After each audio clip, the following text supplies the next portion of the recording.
from the last August meeting, and my notes were just a lot of stuff, so I wanted you to review them and make sure that. Okay. Well, that's not correct. till the next meeting anyway. Right.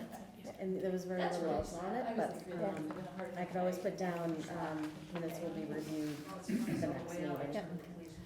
The next meeting, I just want to check and make sure. Well, I'm going to open up the meeting so that we can start doing all that stuff, okay? October, okay. Okay. All right, so we're going to open up, excuse me. So we're going to open up the Board of Health meeting for September 12th, 2019. It's 5 p.m. Our first appointment is actually at 5:15, so as the agenda says, we can discuss the other business besides the appointments. But first I'll introduce myself. I'm Mary McDowell. I'm the chairperson. Marcia Rising. Marilee of Ducharme. Jim Gareffi from the Neshoba Board of Health Agent. Cindy Colosi, Administrative Assistant. Okay, and I did want to let you all know, and I'll repeat this as more people come, that tonight's meeting is being recorded. It's not going to be posted until we can confirm with town council that we can have it posted out there, just for confidentiality. This is the Board of Health, so we want to make sure, but it is being recorded. So just FYI. All right, so Jim, do you have anything for the agent report?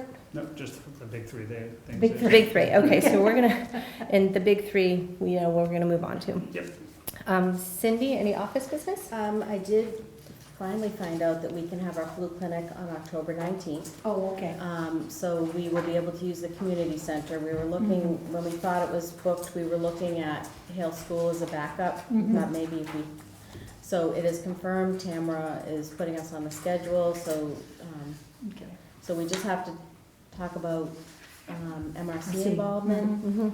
She said she has plenty of staff. She will bring enough nurses, Okay. and because we were so busy last year. Yeah. She said that, you know, she can cover everything if needed, but MRC volunteers are welcome. So you let me know if you want me to put out an email to them. Yeah, I was gonna ask you about Justine. What days is Justine in usually? Because she does that, doesn't she? I mean, we could do it on a day. Yeah, she's we're in trying Kentucky. to do Yeah. that. Wednesday and Thursday, she's here. Okay. A short day on Thursday, she's here for 4 hours. Wednesday, Okay. she's here for 6. So maybe I'll get something out to her to send out next Wednesday, maybe. Okay. And just, people don't have to sign up ahead, they can just They can come Show in. up. show up, yeah. So Okay. as long as we're talking about MRC too, I was gonna mention that, so I have sent an email to the MRC director for this area about getting a Stop the Bleed program set up with the physician from Tufts Medical Center. Oh, great. So it would be a combination, MRC recruitment, but really open to the public, and then a Stop the Bleed training session. And then we can also, at that point, roll out the program here in town with all of the Stop the Bleed kits we have and make sure Okay. that, but I did check, all the schools already have them, so they Oh, do, good. they do, Oh, yeah, good. so. Did you say when that might happen? I told her any Wednesday or Thursday in October to see, Okay. because their schedule's tight, but, In October. okay. Okay, great, To get a couple dates for us, Yeah. and then we could pick, yeah. good. Okay. And I do have some bills here for signing. You don't have to do it right this moment. Okay. There is one in here for the Swift Reverse 911 call that we sent out, the first one. Yep. I know we talked about maybe doing another one when we have more updates with the spraying, so those can be signed. Okay. And, Was that the one before the 4th, rather out the beach and everything? yes. So it went out to 6,300 people. Okay. And, Nice job too, Justine read that. She did. a Yeah, she nice did. job, yeah. She did a great job. Yeah. We did get some calls afterwards, people just checking to see what it was about. They Mhm. hadn't heard the message, and so we know it worked fine, and everything went out clearly. I have a question, I don't know, so that came out of our budget? That's gonna be my question too. Too, Where yeah. would you like to? At it to some come out of? point, it seems like we need to have a discussion about some of these townwide, I mean, the flu clinic, when we pay for that, I kind of understand, because that's Mhm. kind of That's a Board of Health activity. Right, it usually comes out of Or the else we need MRC to or- increase our budget for reverse time. And when So we would this be considered emergency preparedness? We could take Oh, it out of our okay. I think it's MRC emergency budget. Prepare, preparedness. absolutely. Yeah. So we Okay. have, we could That's a cover good that idea. fine Yeah. with that, Okay. so if And then I that's think next year, when we start the budget process, when we start that in November, pretty soon, yeah. Oh, jeez, already. we should just build it in, just because, Mhm. what did we have this fall, 2 already, or? Well, We're we're gonna going to have do the the second one. We have the MRC item in Yeah. our budget line Mhm. already, For the flu clinic. The article, yes. the article, Yep, so Mhm. that'll cover. yeah, so we just want to make sure we have Yep. an article for that for next year, definitely. Okay, Okay, all right, so I think that is all I have for you right now. okay. I have had some emails and, questions that I can show you that people that would like some concern taken for sport activities, they'd like that to be limited. I don't know. Sport activities related to the Triple E? Yes. Okay, as so when we far get to as- Triple E, we can we probably add talk that about on? that, yeah. Okay. And other than that, just correspondence is just the regular stuff Okay. that you look at. Okay. The minutes, make a motion that we review the minutes at the October meeting. Okay, I'll second that. Okay, all in favor? Okay. Review the October meeting. Any additional member updates, other than what we already plan on talking about? I don't know any. Just to let you know that, well, you were there. We went to the ZBA meeting Mhm. on Monday night, Oh, yeah, okay. Yep. so, Yep, and that's actually one of the things I'm gonna go back to right now, so, okay. okay. So, nice segue, Marcia, thank you. Marcia and I attended the ZBA meeting on Monday. It was my first ZBA meeting, and it was actually pretty interesting. It really was. I mean, I'm not being facetious, it really was. And so there was, I felt, a lot of new information presented. After the meeting, Marcia and I went up to the applicants and said, we really want you to come back. So this is for the kennel Yes, license. yes. Yeah. Oh, sorry, this is for the kennel application that's at 28 South Acton Road. Unfortunately, they couldn't make this meeting, it was short notice. I believe they said maybe the 19th? They are free a week from tonight, which is the 19th. Right, because they're I not, won't be here, I'm gonna be in California. you won't be here, okay. Did But- they have any other dates possibly? Because I know once it gets into October, They couldn't do that. they couldn't right. do it. Okay. That was the only one she gave me. But, Okay. we do have their contact information. Do you mind If there's just a date following that up? you're all available that would work. Do it. I could, yeah, you could still do it, Yeah. We could still do it. Or There's else 2 anytime in members. October, I will be back October 1st. They'll be gone, Right, so then it's another 2 weeks when they come back, yeah. Are you available any nights next week? Monday night's the only night, Okay, Marcia, are you available Monday night, the whatever day that is. 16th? Yeah. I think so. Okay. Cindy, if you don't mind checking with them, Sure. just see if they can come in the 16th, Okay. and that, oh, wait a minute, you'd have to post that today, right? What is today, the 12th? I could post it. No, Monday, we're talking about Right, next but Monday. posting the Has to be meeting. 48 Right. hours. And I don't think the weekends count. Yeah, No, they right. don't. Okay, No, what about Tuesday night? No? No, I'm out of town. Out of town. well, what about the next week after that? I come back the first Tuesday, Oh. that first Tuesday, so oh no, I teach on Tuesday nights too. Okay. At the Cape, I'm sorry.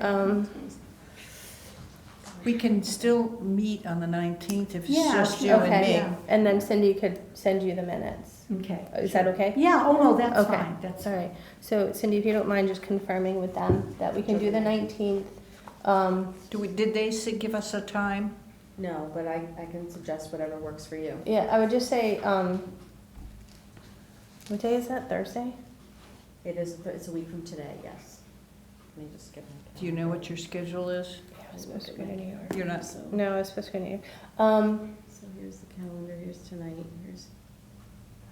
I could probably realistically do anything after 4. Okay, I could do anything after 4. okay. I'll just so what, change you're my talking time. about a week from Thursday? a week from today. Yes, I could do that as late as possible. I'm gonna be away, but I'll be back for the evening. Late as possible, Next like 5, 6, yeah. 6 Okay. o'clock. Oh, okay. Perfect. All Okay. right, 6 PM, if they can make that, Okay, September 19th, right? Okay.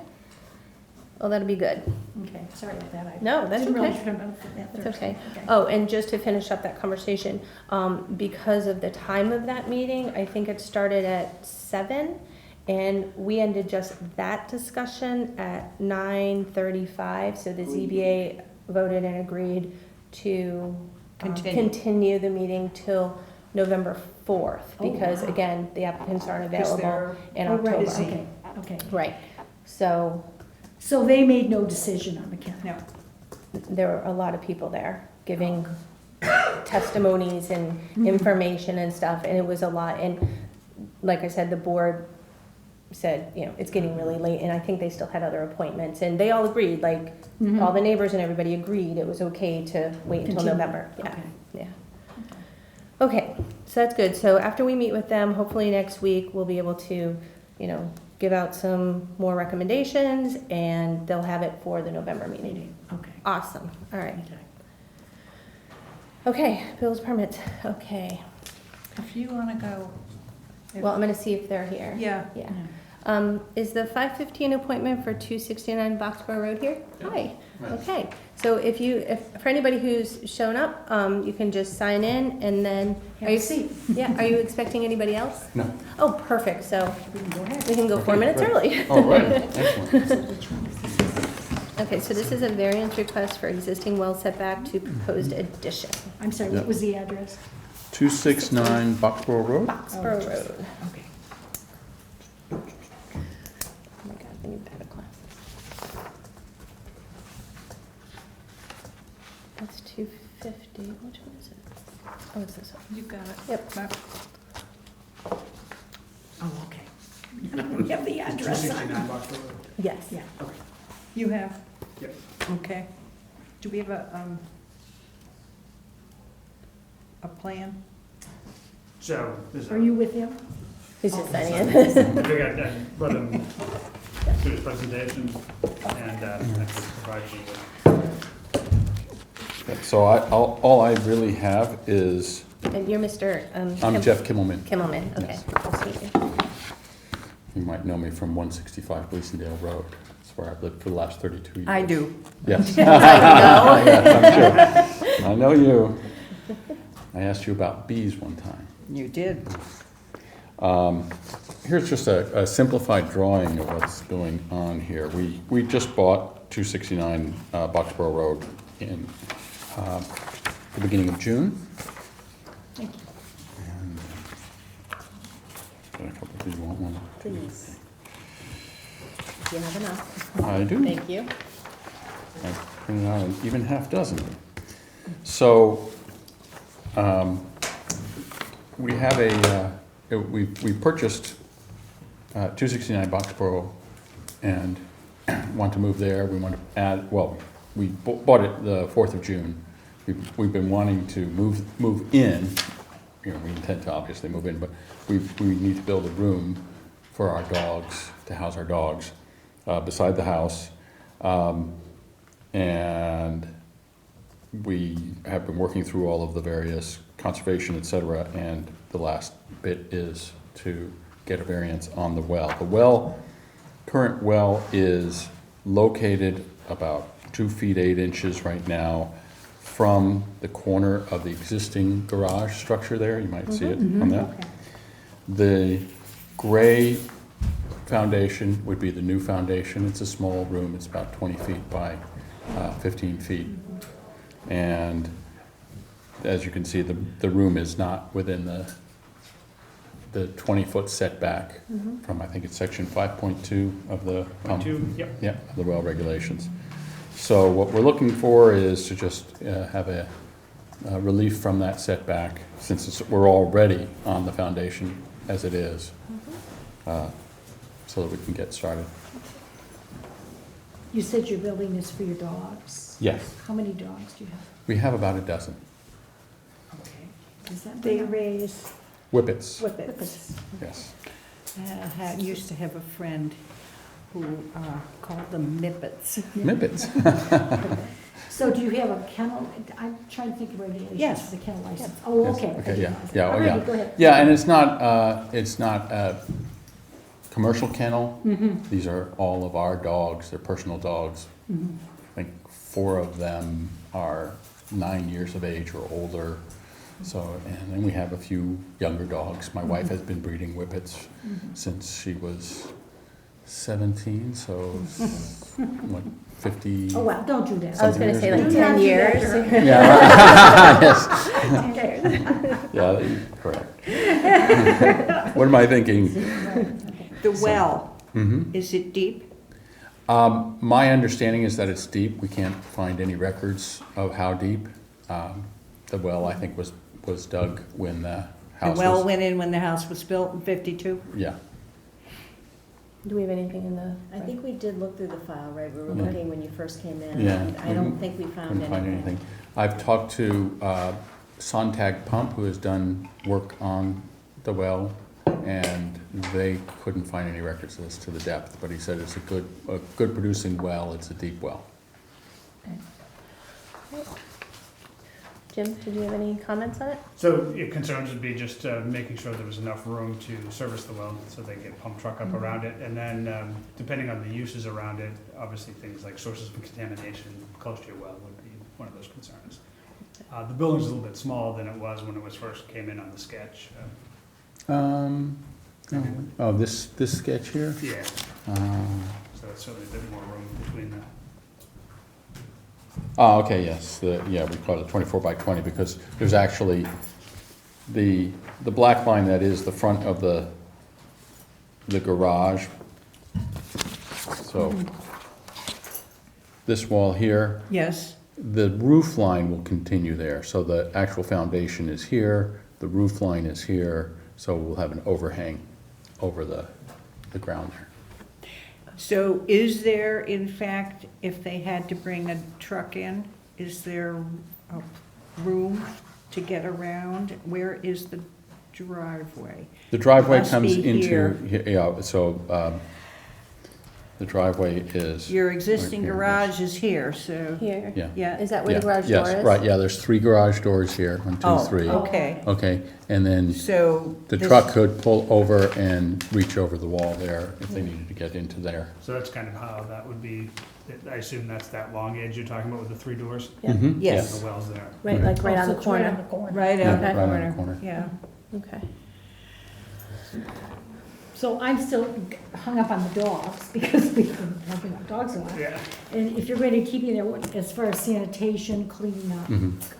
I'm curious what your plans are. We pick up after our dogs and cart it off, it goes into the trash. So the whole, And what about for urine? for urine, we basically hose off the area as needed, but, you know, it's not gonna be concrete, it's generally a soil. Oh, okay, so this is like a roof. Yeah, basically. this is a Well, roof. no, and well, like that's under- gonna be a flooring, inside is Yeah. flooring, there will be no urine There's a inside there. roof here. Oh, okay, so where are the dogs, okay, the dogs are going where The then? dogs go In inside here. the gray They line. don't go to the bathroom in there? No. Yeah. Okay. So they're, basically, as long as it's reachable, I mean, that's usually why Yeah. For those work. kinds of offsets are in there, so that. so you can- there's nothing showing here that would preclude someone to get in and work on the well if it had to. if Is they that had all to. open up? I mean, you talking Well- about a roof, I don't know where the roof's going. So, yeah, the roof would be going close to this Okay. area, Oh, so it would be yeah. going, yeah. And If you've then, had Sontag at the house, you know the truck he has with the big wheel on the back of it, so they can actually pull wells out, pull pumps out of the wells Yeah. and stuff like Yeah. that. I mean, Yeah. otherwise, they could do it up off the ground, but it's certainly not, is an efficient process, plus it ends up laying your piping all over the ground as they try to drag it out of the well, so. Yeah, so, yeah, this is all driveway here, they could pull, it's about a 3 to 4 foot drop from the driveway down into But this there's no area. roof there that would inhibit them from pulling. Nothing No. that comes over here, yeah, the Oh, roof is the at the, roof going from is at the edge of the garage there. So, yeah, I didn't understand that was Yeah. the concern was to get the truck into that. Yeah. okay. Any other discussion, concerns, questions? No? No? Okay. Then can I have a motion? I make a motion, I'm just reading from the letterhead. Do we have the well regs 5.2 There's the or chart. 5.2? That's the chart. Oh, okay. Yeah, it was 20-foot setback.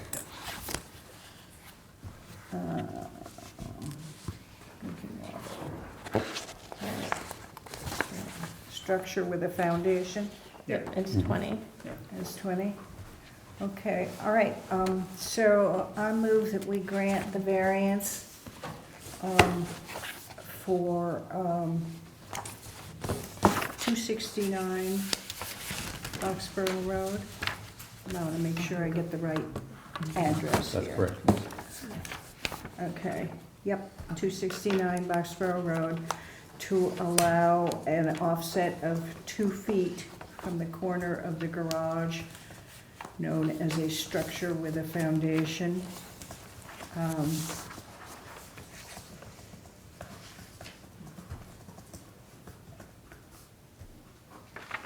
Yeah. So I'll say that again. I move that we permit the structure to be done with a 2-foot offset from the foundation instead of the required 20-foot setback in the Stow private well regulations. I'll second it. All in favor? Okay, Okay, Thank you very much. go, so you are, go build your you room. are So on. are you in there yet, or are you still waiting? We eat there, Okay. and we, at night, you know, in the dark of night, we go back to 165 and sleep there, so. Good luck. It's been a long process, but yeah, it's a beautiful property. I don't know Yes, if you it know the is. Sorrows who had it before us. Enjoy and they did it. a beautiful job there, yeah, so. Nice. Well, good luck All right, I should have brought you some apples. My trees are producing like crazy. Oh, so. yeah. next time. Yeah, all right. Yeah, that could have been seen as a bribe, I suppose. Yeah, True. right. Under All right. $50, it's okay. Oh, okay. All right. Thank you very much. All right, Bye-bye. take care. Okay. So, So I I'll just- take that back to I you. just put it out, and granted, I'll put it right in the file if you want. Okay. Okay. Our next appointment is scheduled for 5:30. It's 250 West Acton Rd. Hi, are you expecting anybody else? No. Nope, then come on up. If you just sign in. Anything that required the butter notification? Think so. Okay, no, just, otherwise we'd wait for the 5:30 because they would have been notified. Oh, Yeah, I don't think there was any butter notification requirement on this one. They're all, This looks like a very tight, oh, yes, it is. parcel. Let me get signed. Let him sign in. And then also, we'll just say it, as people are trickling in, if you could just make sure you sign in, okay? Oh, yes, I'm not used to that. And this particular meeting is being recorded. We just wanted to let everybody know. We have to check with town council if it can be broadcast, just because it is Board of Health, and we just want to confirm confidentiality with the lawyer. So once we get that, I'll let you guys know. Good evening, everyone. Hello. And yes, you're correct. Absolutely. This is a tight lot in that it's not really a small lot. It's almost a full acre, 40,000 square feet. But the wetlands, there's a pond on one side, and then the wetlands wraps completely around the property, like so. So there's buffer zones and everything associated. The 100-foot buffer zone is right there. So this is the only area outside the 100-foot buffer zone on the whole property. So we've been to Conservation Commission, obviously. We would need that with them. We have a little bit of work that's going on in their 35-foot no disturb zone. They've been okay with that. Basically, it's just grading, put some seed down. It's back to really the original condition, just at a different grade. okay. So we're asking for some local upgrade approvals and local regulation variances for this project. It's a Presby system. with a pump chamber and a septic tank. The groundwater level was pretty high out here. I think 24 inches was the number. Yeah, 24 inches. So obviously we had to raise the system. And it's a flat piece of property, so, you know, we had to incorporate a pump into the design. So the local regulations that we're asking for variances from are the requirement for 2 percolation tests required in each disposal area. We did not perform any percolation tests. The water table was so high that we took a sample of the soil for a sieve analysis. So we'll have that as one of the local upgrade requests as well. The result of that came back, I believe, with a 30-minute rate. Yeah, 30-minute per inch rate. So that's pretty much almost the worst rate you can get with a sieve analysis, the worst being the 60. Number 2, there's a leach area to be sized at 150% of Title V requirements. Due to the lack of usable land area, the system has been based on the sizing requirements for a Presby system. So it's based on the Presby sizing. What kind of sizing is that? That is a 40% reduction of the Title V sizing requirements, yes. But for their purposes, you've designed it essentially 100% of Title V. Yeah. Right. Taking into account what Presby allows. Right. So, Okay. but we don't meet the 150%. Right. But it's perfect for a Presby. Right. Okay. Yep. Number 3, leach area to be located at least 100 feet from a wetland or water course. As I explained, there's really just a tiny little area outside the 100-foot buffer, so we're asking for a reduction of that for a 52-foot setback from wetland proposed due to lack of land area outside the 100-foot buffer zone. And you have been to Conscom, and they're fine with Yes. all of your requests? Yep. Well, they don't really look at those specifically, they Well, look at the offsets. And they were mostly concerned about the 35-foot no disturb zone. And in fact, my original plan didn't even show that line on here, so I added it at their request. So that they could see exactly where the work was gonna be in that area. So your local well regulations require that a leach area be located at least 100 feet from a private water supply well. There's an existing well on the property located here. And in order to get the system out of that, I would have had to been into the 35-foot no disturb zone with the system. So it kind of had to balance in between. So we end up with a 78-foot offset from the existing water supply well. So we're asking for 3 local upgrade approvals from Title V. The first being 15405-1G. Reduction of the 100-foot minimum setback of a leach area from a water supply well, same requirement, if you will. So we're asking for 78 feet there. 15405-1I, sieve analysis may be performed if a percolation test cannot be performed, and so we took a soil sample for sieve analysis. And then lastly is the 4051J, which is a reduction of the 12-foot minimum offset of a tank, inlet and outlet tees to the estimated season high groundwater. The proposal is that there will be less than 12 inches of separation there. Do you know how much there will be? It's probably just above it. I don't have the number right off the top of my head. That requirement, we're not really required to come up with an amount on this. Right. Even in new construction, a Board of Health can actually allow that reduction as long as it's at least an inch above. Under a local upgrade, they don't even have that 1-inch requirement. How high, what kind of a mound is going to be? The finished grade over the highest point of the system is going to be a 104.5. The existing grade in that area is about a 199.5. So you're talking about 4 feet of fill. Yeah, it's going to be a mound. And bedrooms, number of bedrooms in the house? 3, I believe. 3? 3 bedrooms, yep. 3 bedroom, okay. Jim? Again, It's- given the lot constraints Yep. and the need to fix it, And it's certainly gonna be reasonable. better than what's there. Yep. I mean, the only thing, since people don't seem to always test their wells, requiring a well test as part of the variance conditions, where the well's gonna be less than 100 feet, gives you kind of a baseline ahead of time, would be my only suggestion. Baseline ahead of time and then, Just so you know what the water, the water conditions Okay. are. Like I said, people so infrequently test the wells. Okay, In a situation like this, you might hope that if it's not good now, maybe it will be after. hopefully. System in. But just to get that baseline would be really good. Correct. Okay. Any discussion, comments? Marcia? Just a quick question. There's no garbage grinder in the house? Not that I'm aware of, no. Okay, and they know they can't? Yes, we have a standard note in here that Okay, says fine. garbage grinders. Okay. And that's a requirement of the Presbys too. They have Oh, a Presby specific too. thing Right. that in Presby. Okay, I'm not sure if it defaults to Title V. Right, but I think Presby has a specific rule in there I would decided. hope so. Well, because I was thinking, do they really read all of that? And tiny We'll trailer. put them in regardless anyway, so. Okay, well, if there's no other discussion or questions, can we have a motion?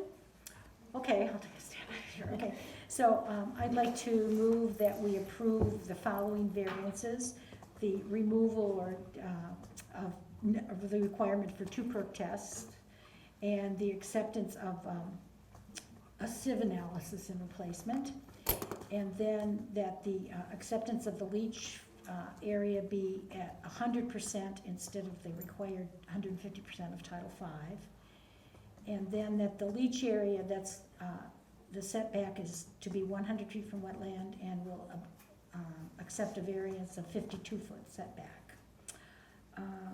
And then as far as Title V approvals,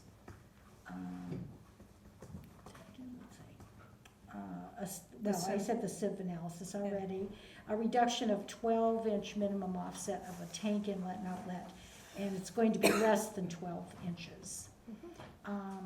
And then also the leach area is to be located at least 100 foot from a private well supply. It's going to be, we'll approve a variance of 78 feet. And testing. And then, and the recommendation is that they test the water prior to the system being installed, and hopefully after, but, you know, that's up to them then. Okay. Have a second? I second that. Okay. All in favor? Okay. All right, Good Yeah, luck. thank you. thank you very much. Thank you. You want this for the language, or do you have it? You have it. Okay, all right. Okay, moving right along. All right, have a nice All right, thanks, you too. Thanks, Jim. Okay, is our 545, 156 Maple Street appointment here? Oh, okay. Are you expecting anybody else? Don't think so. Okay. Come on up. And I'll just say again, as they're coming up, if you've just come in, please make sure you have signed in, and the meeting tonight is being recorded, but it won't be posted until we get approval from the town attorney that we can post this. Okay, hi. Hi, my name is Elaine Sanfilipos, my husband Andy. We live at 156 Maple Street, and we are applying for a variance for the setback distance for a geothermal borehole to our septic. Okay. This being my first time doing this, I did not think to bring copies or a gigantic plan so that everybody can see. But I'll do the best. Thank you, Mike. I was going to say, this one I also have, Someone, that's. also have my Title V, if, Oh, I don't if know, that can somebody help. else. That was good. Yes, so we're looking to put a closed-loop vertical geothermal ground source heat pump system in to completely eliminate oil. Right now, we have oil heat. We need 3 boreholes based on the load for the house. So this is where the septic tank is versus the leach field versus where we are trying to put the boreholes. There are several issues with putting the system anywhere else. If we put it in front of the house, that's where the utility lines run underground directly through the space. And in order to trench into our utility room, we would wind up going underneath our farmer's porch, far too close to the foundation. So that really doesn't work. And then to put it down here, our well is just on this side of the house, so we're much closer to the well, and would probably have to trench through or close to the propane trenching. And so that is a concern as well. And then move the pipes all the way through the house over to where the utility room is on the other side. The Massachusetts Department of Environmental Protection has a regulation of 25 feet between the septic and any one of these boreholes. We are at about 35 feet, and we might be able to squeeze it to 40 if we maximize every inch.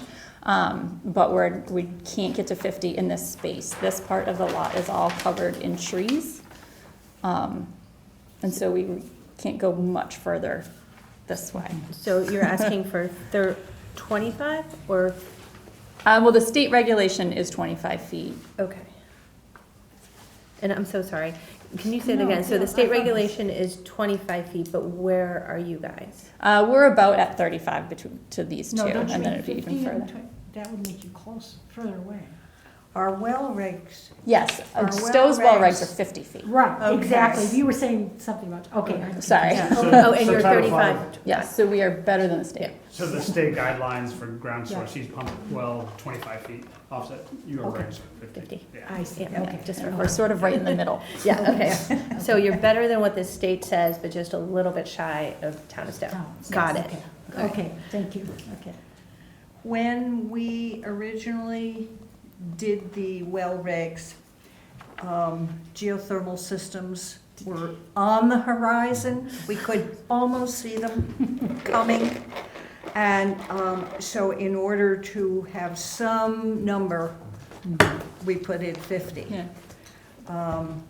It is open for change, and I personally believe that we could grant the 25 versus the 50. Wait, can I see that?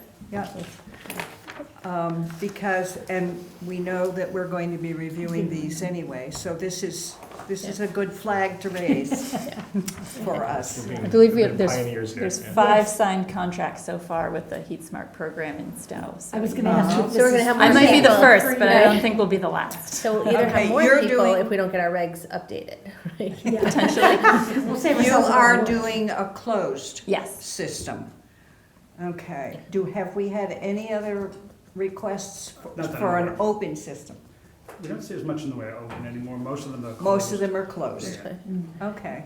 Okay, and then, other than that variance, what else, is that all you're asking for? Yep. Okay. That is it. I have a question, Sure. just out of curiosity, how deep are these boreholes?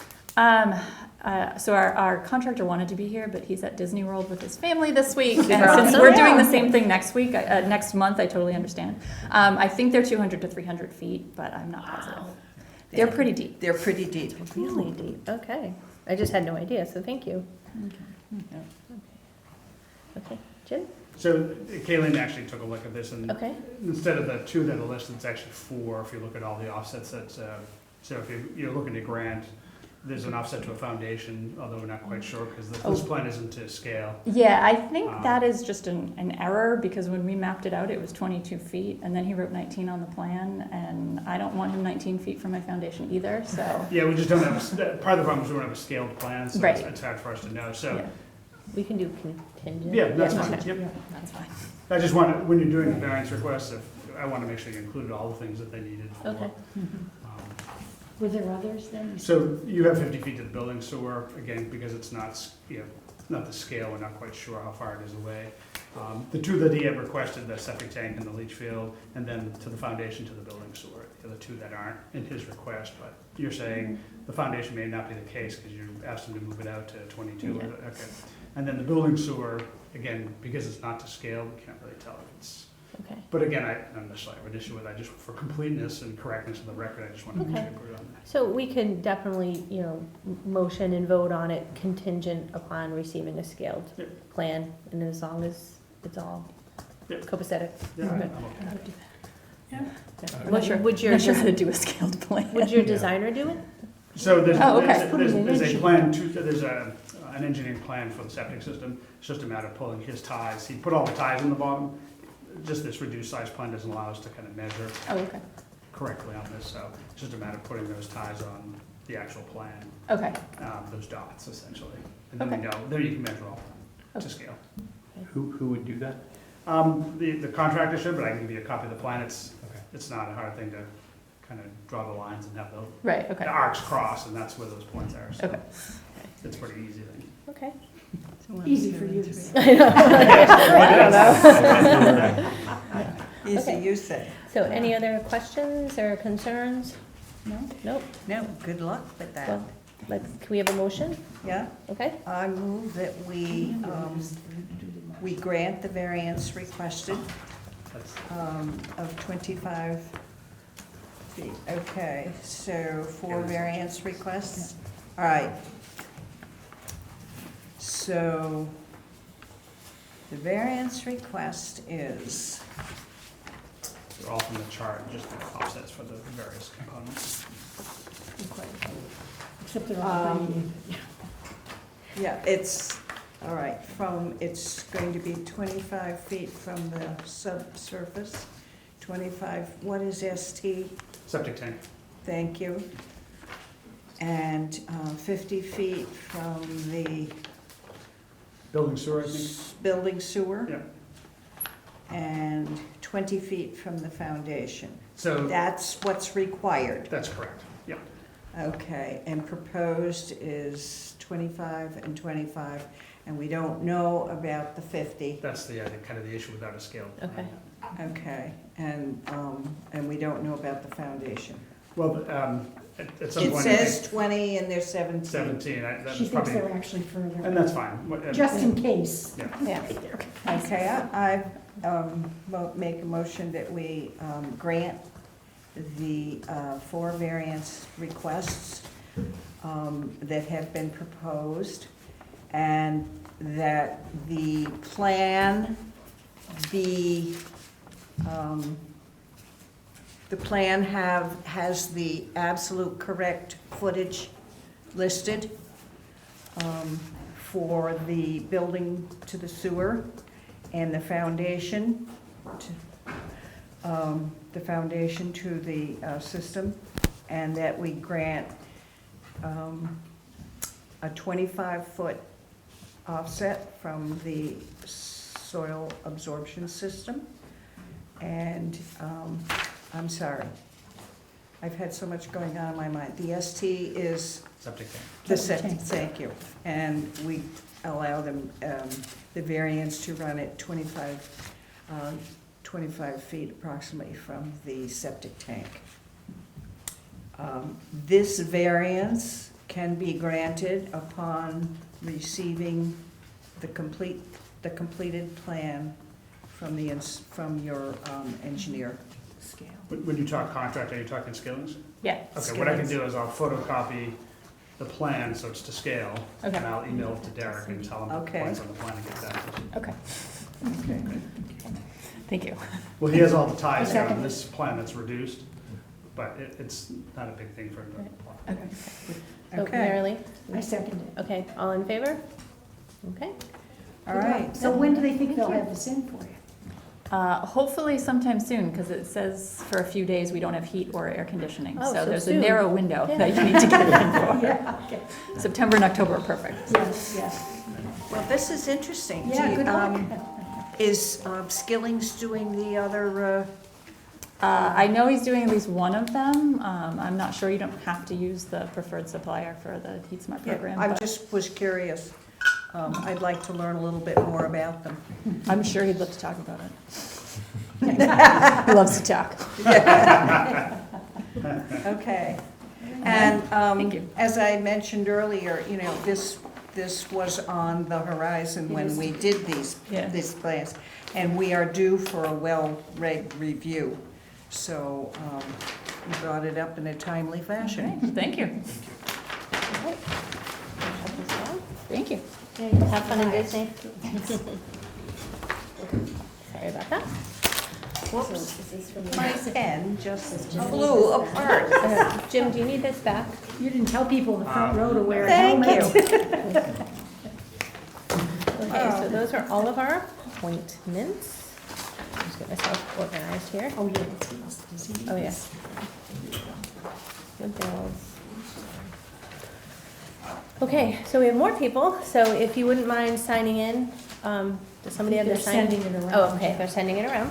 And I'll say one more time for the new folks that we are recording this. It's not going to be released until we talk to the town lawyer because of confidentiality.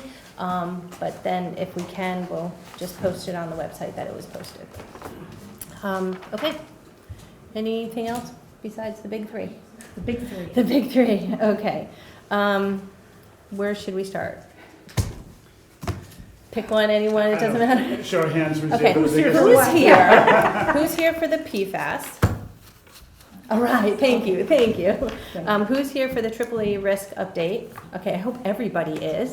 And then the Lake Boon. Okay, so how about if we hold off on the Lake Boon, because according to our agenda, it looked like our appointments were gonna go to 6, and just in case people aren't gonna show up until 6, if people are okay with that.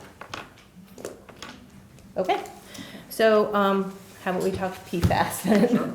Okay, so let me just open my book here.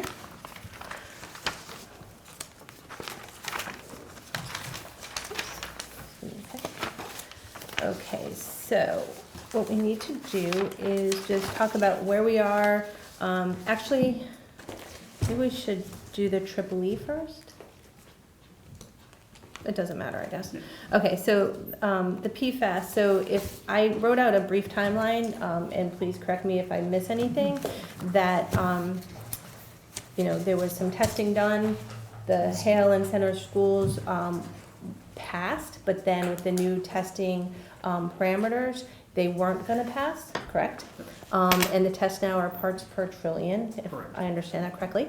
And so back on the 23rd, and the 20th, well, there was a couple of meetings that took place, the Mass DEP is involved, the regional director from the Mass DEP reached out to Bill Wrigley, then there was a meeting among the superintendent, the Board of Health, and other entities to discuss next plans.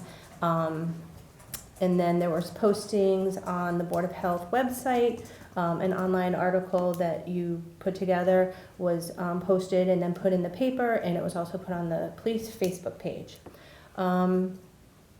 And that's, I think, where we are right now, correct? Yep. Okay, so I think the only question, if we can answer that, is if the one test was done, when do we think the next test will be done? Was there any discussion about that during that meeting? There was not. There was So not. at that point, with the meeting, correct me if I'm wrong. I really do, Yeah, my understanding at that meeting, they had done one, the school I think had done some testing, Mhm. and then the state had come out and done some additional testing, and we didn't know what those results were at the time. Okay, At the time of that meeting, and I think they came in shortly thereafter, and that's when the Department of Environmental Protection provided the school with that public notice for the drinking water supply. yep, and then all the parents and everybody, And then the whole the town. superintendent sent that Everybody, out. yeah, Correct. okay. Mary, I Yes. would just add that at that point, the superintendent discussed what they were implementing as far as a plan, particularly around cafeteria, food provision, and water, which I thought was a pretty strong plan, if they were bringing in water so that students wouldn't be drinking any of the water. And then the cafeteria, the big concerns were around what they were gonna be rinsing the vegetables and fruit with, and they were bringing in water for that. And then And the the cooking of steamer. rice and steamed, they wouldn't steam foods there. And also things such as rice and pasta that are cooked in water, those would be cooked off-site where the water didn't have an elevated level of PFAS, and then brought in. So they had a pretty strong plan at that point. Okay. Taking some notes. Okay, and was there any discussion about any type of filtration systems going in, no additional testing dates or anything? At that point, we didn't receive any information about, Okay. at some point in time, I believe, in talking with them, until they get final results, they weren't sure what they'd need to do for treatment on that. Okay. And has the state, in fact, established the new lower level yet? They have not. When do they Okay. think they'll put that in? I would be guessing if I told you. I thought they were trying to do it for the end of the year, but Okay. But because they did the testing and they know what that lower Yeah. level's gonna be, they're take like, it out ahead of it, yeah. Yeah. it's not, deal with the water, right? Lower level not in effect. Okay, so I know we did get an email from a gentleman, I don't know if he's here. Mr. Fierce? Nope, okay. No, he's not here. Do you know him? Yes. Of course you do. Marcia knows everything. Of course you do. So he sent the board, the Board of Health and Selectmen an email. He's a retired environmental attorney, and he just had some questions, specifically about identifying the source. And he went into, these chemicals can go underground and, where the wells are for the schools and whatnot.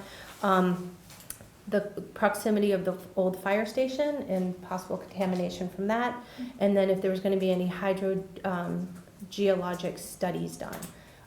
So I was kind of hoping he'd come so we can talk to him about that. Yeah. But that's, when we hear back from the state, maybe those are just questions we can bring up to them. Sure. Okay, great. And who is here for PFAS? Steve, did you have any questions? I was just wondering, it seems like the focus is on the schools. What about drinking water in the town and in private homes? Should we be testing our well water? Okay. So the board definitely encourages people just to regularly test their wells, especially if you haven't done it ever, just to kind of get a baseline. Or obviously, if you've recently sold or bought, you would have tested your well. But not for PFAS. No, not for PFAS, exactly. So if you are concerned, it really is on the homeowners or the landlords to get those wells tested if they so want to. So it's an extra additional test for PFAS? Yes. And there are specific procedure for sampling for it because it's a very ubiquitous item in the environment. The state website, DEP's website on PFAS actually gives you sampling instructions so you make sure you do it correctly. And can private citizens take their own samples? They can. Okay, so that's good that you can Yeah. take your own sample. Yeah. And where do they find the instructions? On DEP's website, so if you Google DEP PFAS, Okay. it'll bring up the webpage, and it's a lot quicker than trying to navigate the state's website, so. Fair, very fair point. Okay. I just was gonna bring, go ahead. I just wanted to ask. Oh, actually, I'm so sorry to interrupt, but aren't you supposed to state your name and where My you're name is from? Elsie Rod, Okay. 30 Pine Point Road. I just wondered who I would bring, who would I have test my water, my well water? So what, laboratory you mean? Right. Okay. I think on that website too, they have a list of labs that can do that testing. We can't recommend as public. Website? Yeah, we can't recommend any particular I laboratory. understand so that, but I didn't even know where to start. Yeah, I mean, there's a certified lab in air that a lot of the water testing in the air is done at, but again, we can't recommend it. But you should make sure that you use a certified lab, a State state certified lab. Yeah. There could be lots of laboratories around, but it must be state certified. Online, I suppose. Well, so on that DEP website, they'll give you a list of the certified labs, because it's a very particular, it's not everybody does it. Do we have that because on it's our website? I think that's on our website. We do under well information, we Yeah. have lab. Lab you know, testing. I list- think on our on the Board of Health website, plus you put PFAS stuff up there, and I think Yep. there was a list of tests, I think that's where that's at. I'm not sure if I haven't We can checked take the a look lab and see. information, but I can take a look. Yeah, Okay. okay. Well, So, maybe that's what we could do, is get that list from the state Update it. website, put it Yep. there, then it's easier for people to. Okay, great, Okay. that's it. I actually, go ahead. I have a oh, follow-up. and just what's your name too, because I didn't My ask you name for. is Carolyn McDonald. I live at 76 North Shore Drive. Okay. Once the testing is done, if we get information back that we need to do something about PFAS in our wells, what are the steps? So at that point, you need to talk to a company that does water treatment, Okay. and see I'm not sure what technology is out there to actually treat the well water. So the immediate risk, if it's in the well water, you can certainly switch to drinking bottled water until you actually figure out a solution for it. Yep. But getting a home treatment system for the well would be the next step.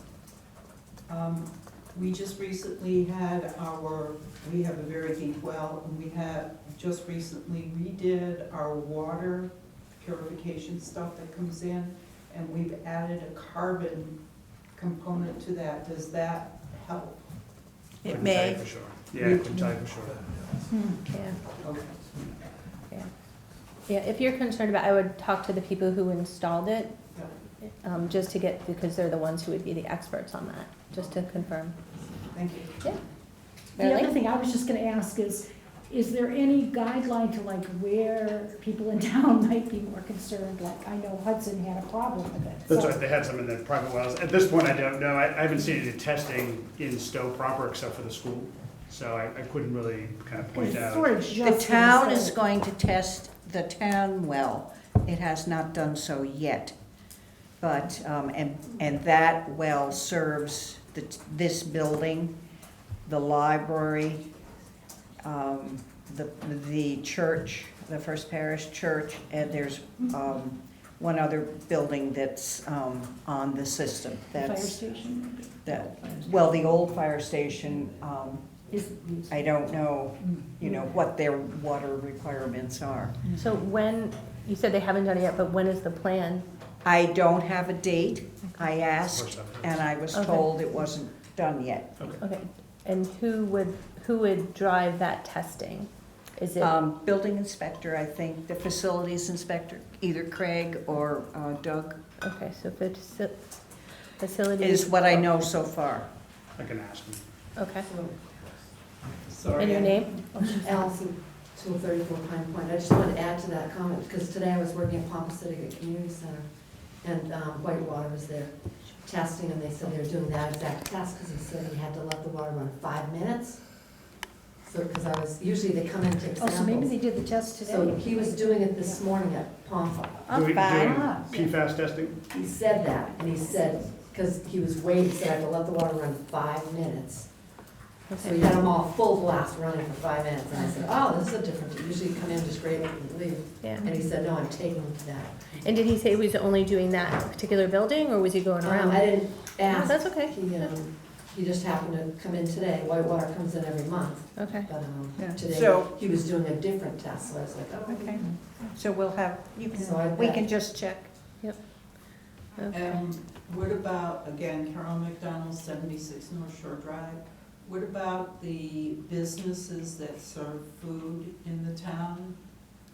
Are they on town well water? No. Everybody has a private. Yeah, so some of the bigger, most food services should have what's considered a public water supply well. It's kind of a misnomer because it's not a town well, but that's state terminology for a well that serves more than 25 people for more than 60 days or has more than 15 service connections. So like the mall, the plaza there would have their own public service well, and those are regulated by DEP, so DEP will determine whether PFAS is part of their testing regime. Thank you. Okay. Any other questions, comments about the PFAS? Nope? I just would like to make one comment. Sure. I went online when this first reared its ugly head, and I did a lot of reading, because there is a ton of material on the internet that you could read about it. And it turns out, I did not know this, it is not a new material. It has been around since the 1950s. So here is something that has been, merrily going along, that nobody, paid attention. But now that they're able to measure in parts per trillion, things are getting, the equipment that they're using is getting much more sophisticated.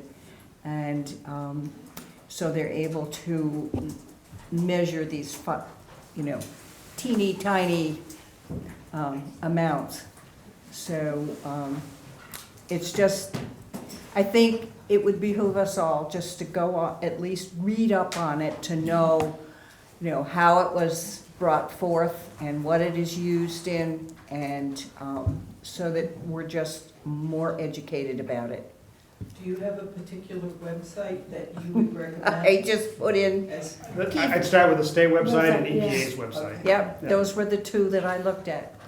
And they would have the most up-to-date information versus like Wikipedia or something. There was an article in the Boston Globe about it, even before, this all sort of rose to the surface. And then we got a phone call in the office here, so, anyhow. Thank you. Okay, sure. Okay, Triple E? Wait, okay. We're over to Triple E. Okay, so again, just running through the timeline, please add anything that I might have missed. Let's see, where am I?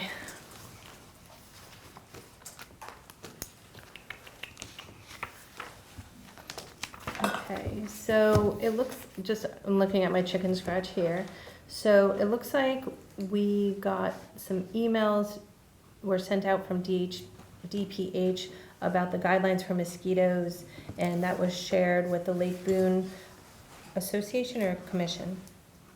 Lake Boon, what's it called? Are you an association or a commission? Isn't there two different We're things? both. Oh, okay, so it was shared with The the, legal one is called Lake Boon Commission. okay. And you have two commissioners sitting in the meeting right now. Hi. So that information was shared because obviously of the EEE, but also because it was coming right up on the weekend of Carnival, Water Carnival. And so I believe we met, what date did we meet? We met the day before, Thursday. It was the before. day before, and we listened to everybody in comments, and it was decided that the access to the lake, going in the lake, would be closed. It wasn't even suggested, we closed it, correct? The electric that's sign was what- down there. Yeah. But that was the bathing beach. That one, was yeah. more for the triple, Yeah. for the, Oh, that's right, Yeah. never mind, I'm Yeah. getting them confused, I'm so sorry. So, well, we discussed that too. we did discuss that too, so it's like all going together. So, we closed the beach for the bacteria, which we'll get into, but the other concern was the EEE, and activities were kind of moved around a little bit for the timing, so people wouldn't be outside in dusk, and we posted on the websites, the police Facebook page, that, you know, the DPH's guidelines for protecting yourself from Yeah. mosquitoes. And reverse 911. Right, details. and then we did a reverse 911 call on August 30th, that again went through all the guidelines on how to protect yourself, your family, what to do. And then there was a scheduled aerial town spraying for the 6th, this past Tuesday? Is that? It's, Yes, the would have 10th. started on the 10th, right? Oh, the 10th, which right. is Tuesday. Tuesday. But because there was cloud cover, they could only do a little section, so they're gonna, I assume, come back in this Yeah. week period, So I can maybe, Marcia and I, there was an hour and a half call on Tuesday morning with the Department of Public Health. So, and I think one of the big things that is everybody's kind of feeling their way on this because we've never really seen it as such a big issue in Massachusetts. So I think what changed, when we actually met with the school about the PFAS, we actually spent quite a bit of time that day talking about EEE, and at that point, the schools had decided they were distributing insect repellent to their athletes, and they at that point had not decided to call off evening activities. However, since that meeting, that like the third week in August, then Stow got moved up as far as the concern about EEE, which you probably all know because there's cases in Sudbury, and I think there's one in Bolton, wasn't there? I don't There was know. mosquitoes in Bolton. Positive Harvard. mosquitoes, right, but then the actual diagnosis in Sudbury. And I know there was some in Ashland too. So anyway, so it's kind of like over the last week and a half gone from a concern to really a worry. So I think that, so at the call, what they said was that they are trying to catch up in a way because they haven't really had this kind of an issue with EEE. One of the concerns of things that they wanted to do was to do aerial spraying. When they do that, they hire a national company, and that getting the equipment was a big concern, and they didn't know ahead of time if they could do it, because apparently they spray for mosquitoes after any hurricane or after tornadoes. So a lot of the equipment was tied up along the eastern seaboard, spraying for that. So it was, I know, it's so complicated, who knew, you know? So that's why it was very last minute when this aerial spraying, like 10:30 that morning, and it was starting that night. Okay. That being said, they said that they couldn't tell who was going to get sprayed what night, and that's, I think, has been everybody's big concern, because it's very weather dependent, for one thing. So, for instance, they were supposed to start Tuesday night, and they couldn't. And they couldn't because of low cloud cover and some wind. So what they have done is on the DPH website, which is it's the Department of environmental quality, would it be DEP? It's actually DEP. DEP, No, I'm right. sorry, no, it's DPH's website, but mosquito aerial spraying. Or you kind triple of- E. If you just put in Mass Department of Public Health, triple E, you'll get the map to show what they're gonna be doing. Oh, good, okay. The problem is they can't tell us which night. All they can do is post the next day what they got done on that website. Because they don't know what's gonna get done. I know, it's not how we'd like life to be, but unfortunately. So they said the best they could do is because the reason they don't know ahead of time is they might plan an area, but if it's raining there, they might go to another area, if the wind is up there, okay. So what they've done is the day after the spraying's done, they will post on that Triple E website what was done. So the only thing you can do is kind of eliminate yourself, you know when it's been done. So they realize that is not the best solution, but it's really, to get it done is the only thing they could come up with. The other part is some towns are also doing ground spraying. Many of you may have used Central Mass Mosquito Control to have your private property sprayed free of charge. I believe they aren't doing individual properties anymore. That's my I think understanding. I think they've stopped now because towns that are at the highest level with the Triple E or have had a diagnosed case, they are all hiring them to come in and do it. So some towns are getting ground spraying and the aerial spraying, which they said is good because aerial spraying doesn't particularly help in forests or woods because it doesn't get down there.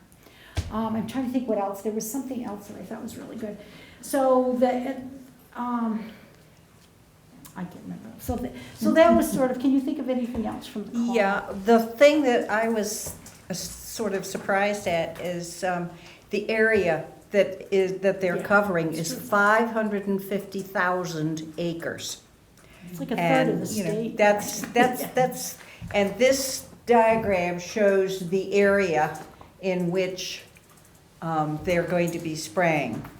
And they, as Marilee said, they did refer to going online to look at the searchable map.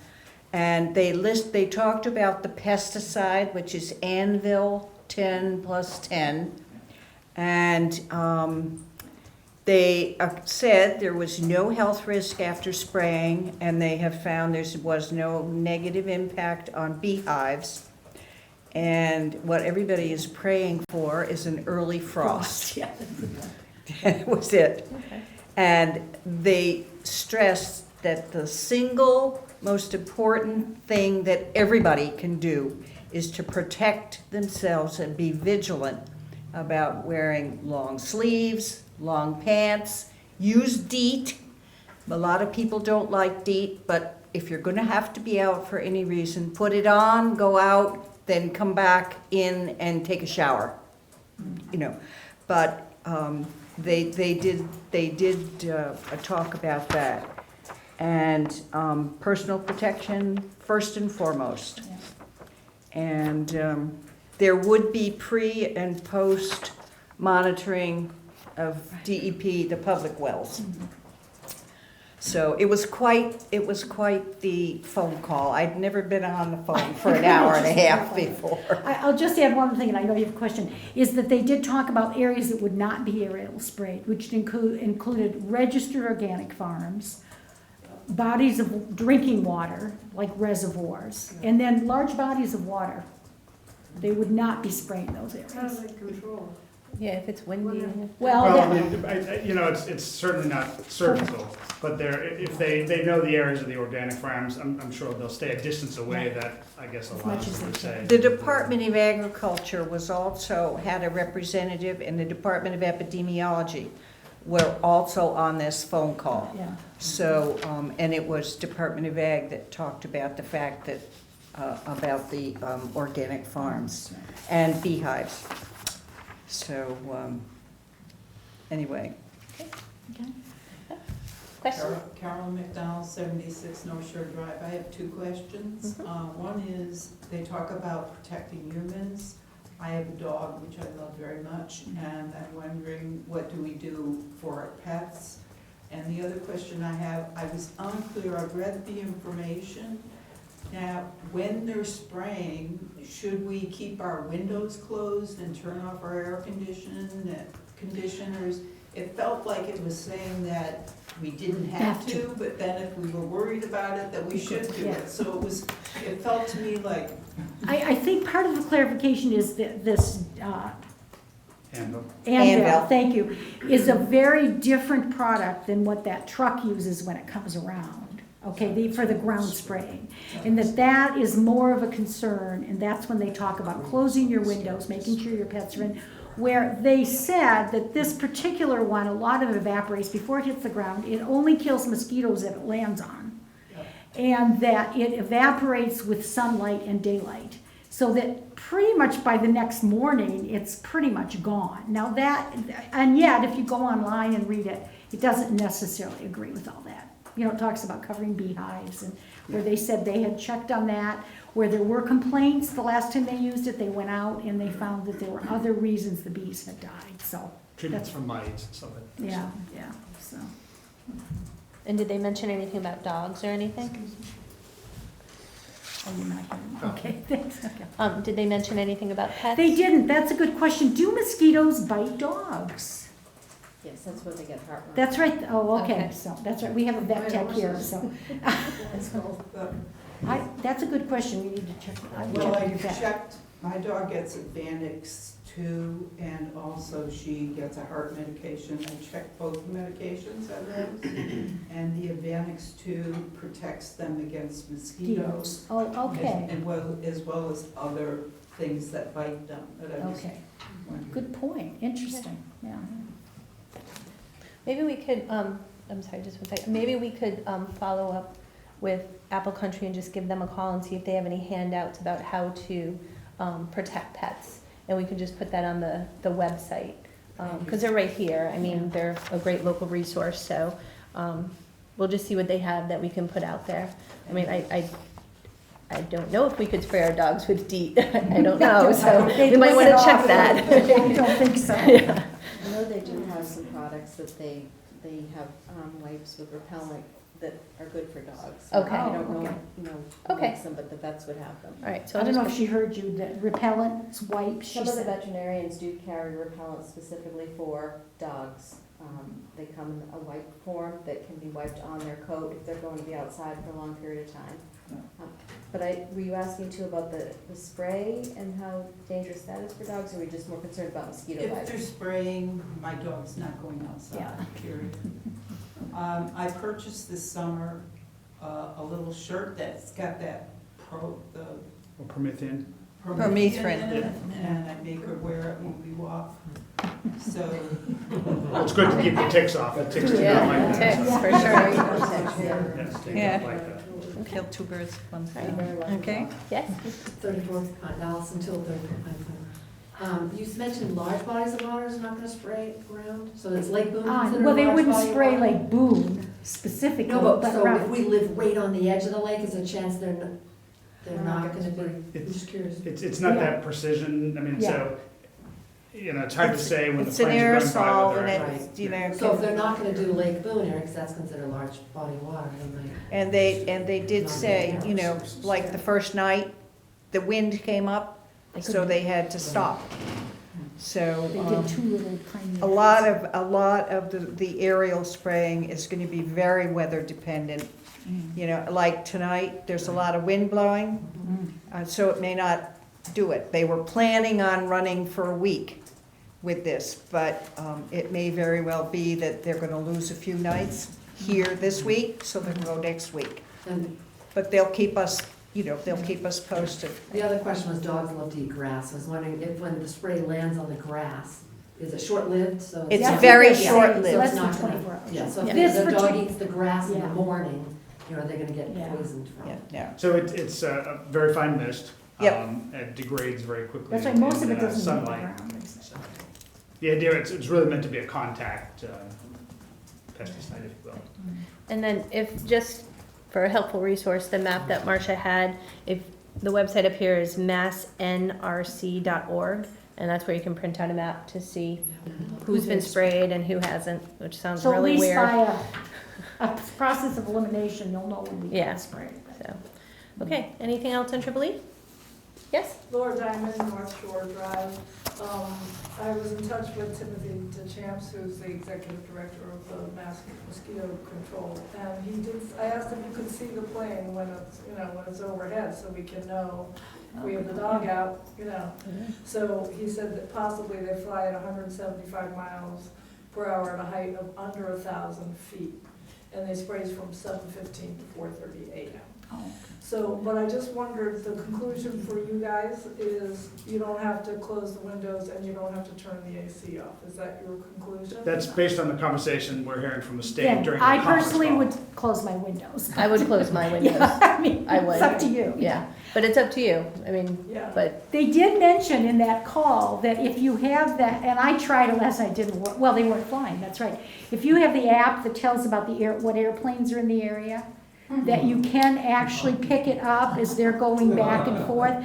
I didn't see anything last night, but I didn't find. there was a lot of airplanes up there, so, Yeah. Air traffic controller. yeah. Do the central air systems, do they bring air in from the outside or do they circulate what's in? Oh, no, they bring it, I think they Does bring it anybody from know? outside. I don't know. I think the central does not bring it in from outside. Oh, central, okay. The window air conditioners usually have a vent Yeah. setting. So we can let them I don't think that's gonna be a problem. hopefully not. Not tonight. 60 degrees out there. Yeah. They started praying for frost. Okay. Yeah, Yes, yeah. your name, please? David Swiderski, 178 Barton Road. Has anyone ever thought about the bats? I mean, you guys, everyone's. Personally, I have thought about the bats, but did they say anything about how it affects? They didn't feel that it affected birds or anything like Well, that. the They did mosquito, not- because Oh, the the bats. mosquitoes. Really killing No. off a food source for It's the bats. just for Oh, mosquitoes. killing off a food source for the bats. So they didn't bring that up. They didn't bring that up. Interesting. Yeah. for one night. Sounds like after one night the bats are back at you.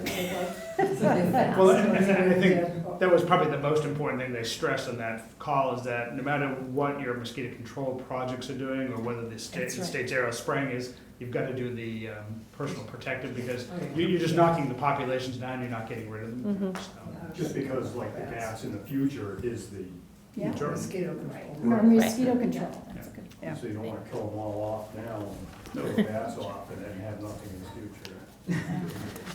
Vicious circle, yes. Hey, if we can figure out a way to kill off all the mosquitoes, I will personally feed the bats. So, okay, any other discussion on AAA, updates, questions, concerns that we can answer? No? Okay. One more time, because I know some people have been here from the beginning. So if you could sign in, there's a sign-in form going around. Make sure you sign it. And also, this particular meeting is being recorded, and the board is going to check with town council to make sure that it can be posted just due to confidentiality issues. We're not sure about those because we've never had been recorded before. So again, if we can, we'll post it. If we can't, we'll put on the website that we couldn't. Okay, the big topic, lake cleaning. And I know you're all here for that. So I will say that this, I mean, obviously there's been a lot going on in Stow the last few weeks. I mean, we called it the big three. So I know emotions are high about this topic. I know people are passionate about it. So if we could just keep a level of respect and remember we're all adults, that would be super great, okay? Okay, so I guess we should just start with a timeline. So I sort of have, okay. I Yep, sort of- you go ahead and then Okay. I did one too. So then they may correct me if I have this wrong. Yep. So what I did is I wanted to do a timeline of sort of what's happened, and then to try and look at maybe other ways it could have been done. Because I think one of the things, both with the Triple E and this, is that it's kind of a new thing that we as Stow and the state health department said the same thing about Triple E. We are really learning this as we go along. And that the need right now is to get through it, do the best we can, and then over the winter, both with the Triple E and with this, to really sit down and come up with a contingency plan. So we won't be so kind of surprised next year. Because this really, what was it, 2010 was the last time that we had this algae issue in the lake, so it's been a while. And on the other hand, with the consistently higher temperatures every year, it probably isn't going to be 8 years or 9 years before it happens again. So we want to be prepared. So the best understanding I have, and please correct me, so on Friday, August 23rd, we got a call from the lifeguard at the beach saying that he or she was concerned about what they thought might be this blue-green algae. So you went out there immediately, looked at it, and said, yeah, this does look like a concern. So the decision, so this was the Friday a week before Labor Day. The concern was to close the beach immediately. Okay. So then on Tuesday, Monday or Tuesday of the next week, you went back again. Just to look and see if it Just to improved. look, yeah. Well, it was interesting. I went on Sunday and took pictures, and it looked clear as a bell. He went back on Tuesday, and you could see the algae again. So it kind of showed how it really changes. I mean, that there's variations on a day-to-day basis depending on the temperature. I went down on a cool Sunday morning when there was no sun, and you couldn't really see anything. By Tuesday, it had heated back up, and there it was visually. So at that point, the decision was to have the beach remain closed. And then on Thursday, we had a Board of Health meeting that night, and we, at that point, we discussed what to do about the upcoming water carnival, what type of things might be affected from those activities, and then a discussion about what to do as far as testing for the beach. So it was decided it was again the long weekend, so we really couldn't do very much until the following week. But in the meantime, the Lake Boon Commission or Lake Boon Association did, I think, a great job of really coming up with reasonable decisions about what to carry on and what might need to be changed. And I thought your idea about putting the sprinklers instead for kids because they couldn't go swimming was a great idea. And really, and the bonfire was really the only thing I think you ended up canceling per se. So anyway, I felt like we were able to sort of just given that we couldn't have the lake that weekend, come up with some reasonable decisions about what to do. And then, so that was that Friday, and then of course it was the long weekend. Then on the 6th was when this test was sent in. Do you have the date? So we pulled a sample on the 6th. Right, okay. And you ended up, you had to go to Rhode Island to get it tested. There weren't any local places that did it. And then when did that came back? I got it late on the 10th. Okay, so right there, it's 4 days whenever you get, well, it was over a weekend, so I guess 2 or 3 days. Okay, and then at that point, you can talk, yeah. So again, we did some testing, trying to follow the state's protocol for when you would reopen a beach after you've applied an advisory based on algae. And so part of that is to get water testing that gives you cell counts and the toxin levels that come from those cells when they break apart, when they die off. So the biggest concern is that toxin that comes out of the cells, whether an animal eats the algae and they lice and the animal gets it inside, or whether the cells die off in the lake itself and you get large quantities of this toxin in the water. That's the big concern the state has with issuing these advisories. And so they've set standards saying that you can issue advisories on water, and this is again according to the beaches program at the state. If there's a visual concern about the algae on the water, if you have cell counts, algae cell counts that are over 70,000, or if you have this microcystin, which is the toxin they're concerned about, over 14 parts per billion. So what we did was, again, the beach was closed with a visual concern.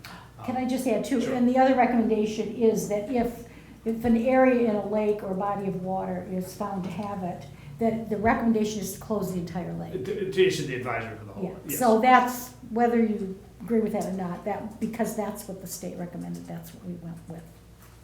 Well, it moves around. Yeah, That's that's right. true, I mean, it That's- could, it very that's could, kind of yeah, why yeah. So the sample was pulled at the town beach, and the toxin levels, so the microcystin toxin levels are well below it. The report came back, they're actually below their ability to test for it. They can never say there's none in it, but they say it's below their levels that they can test for. So it's below the 14 parts per billion. That's negative. I guess it's a way of saying it. Yeah. So what we need to do is draw another sample and get that to the lab, because with the state's to lift an advisor, they want you to take 2 tests 7 days apart or a week apart, this website says. So we'll take another sample tomorrow, send it to the lab, and see what the count is, the microsystem toxin count is. So did they count both the cell count and the toxins? So I can't tell you how incredibly difficult it has been to find a lab that will do this testing. And so this is the first time, believe it or not, the state has a list of labs, most of them are out of state. Matter of fact, I went down to Providence, Rhode Island to have this done. The first time I've had to deal with it, the only other algae bloom I've dealt with, the state actually did all the testing. They have a consultant that comes and actually does it. So I didn't ask them whether they do cell counts or colony counts. As it turns out, the lab in Rhode Island doesn't do cell counts, they do colony counts. The lab was nice enough to send me a scientific article that helps me convert the colonies to cells. I haven't read the whole article yet, but there's a little chart in there that says this organism, if it's a colony, it's this many cells. The quick look at that, the cell count's well below the 10,000, well below the 70,000. So it seems to meet both of those standards. We just need to get a second test. Were there some? If you could just say your name too. So there are some colonies of the blue-green algae, species of blue-green algae in the water, but if you kind of use the chart to figure the colony counts to cell, it's less than the 70,000. Okay, just one quick thing though, just because when you ask a question, just say your name and your address, please. Thanks. We'll go with the woman in the back. 116 North Shore Drive. Do you ever take a sample from like the boat landing and on the third basin that looks horrible? No, we don't. We've been taking it from the town beach area because that's what we use to shut the beach down. So we would have no idea whether it's dangerous in the third basin? Again, we would know based on the testing that we're doing, correct? Except from a visual standpoint, which is what That's right. drives the testing. Yep. If we don't see the algae, they don't generally do the testing, or? Again, if you, looking at the state website, if you put the advisor on the lake, the way you lift the advisor is with this testing, so. Okay, that's a good question. So I'm still questioning that. Yep. Yeah. I kayak there all the time. Sure. And I usually have my dogs in the kayak. Yep. So I'm wondering how I would know whether their third basin has blue-green algae. Yep. Or at levels that might be of concern, correct? Yeah. You know, unless the town wants to go out and test all the way Test around the the lake. different basins. Or the Well, lake association. that's- The issue with that too is that it changes from day to day. Correct. I guess if you've been swimming in there and haven't seen it and it didn't concern you. I'm getting concerned when I drive by the boat landing. It's horrible. Yep. Oh, okay, I see what you mean as far as what's growing there. Yeah. That's an interesting. Yeah. Unfortunately, there's no treatment for it, that it's kind of a natural process, it's gonna have to kind of work its way out. So if you see that there, don't let your dog drink the water, shouldn't be in the water. Yeah. Yeah. Long time now. Okay, did you have a question? My question was, are you testing multiple sections of the lake? Okay. Yep. Carolyn McDonald, 76 North Shore Drive. I think I have 2 questions. Maybe one's a comment, the other's a question. We have public access in several places along the lake. Were those public were they posted with the fact that the lake is closed? I don't know. Just yesterday, the police went down and posted at the boat launch. Okay, so Dan that, Nicholson, yesterday, though. 281 Sudbury Road, I'm sorry, I have to go to a back-to-school night, so this is my last chance. okay, go ahead. Go.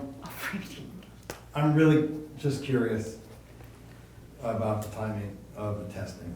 I understand that it's hard to test, I understand that it's out of our norm, but I respectfully ask you, why did it take so long to get a sample tested physically?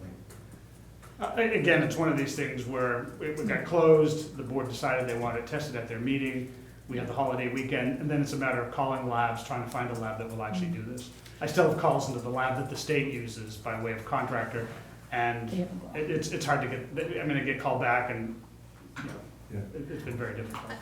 I'd like to respond. I think that's a very good point, and I think that what I mentioned earlier about this kind of being the first time this had happened, we were sort of feeling our way, and I certainly think down the road that there wouldn't be that delay.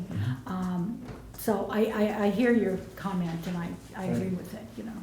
And just to add to Mary, as she mentioned previously, over the winter, there will be meetings set up to put a plan in place. And not just with the board, we'll bring on the Lake Association, like anybody who needs to be involved will be involved in these meetings because, you know, like Mary said, this hasn't happened in what, 9 years. So we want to be prepared. And I think a very big part of that will be, what will be the standard as far as testing other parts of the lake?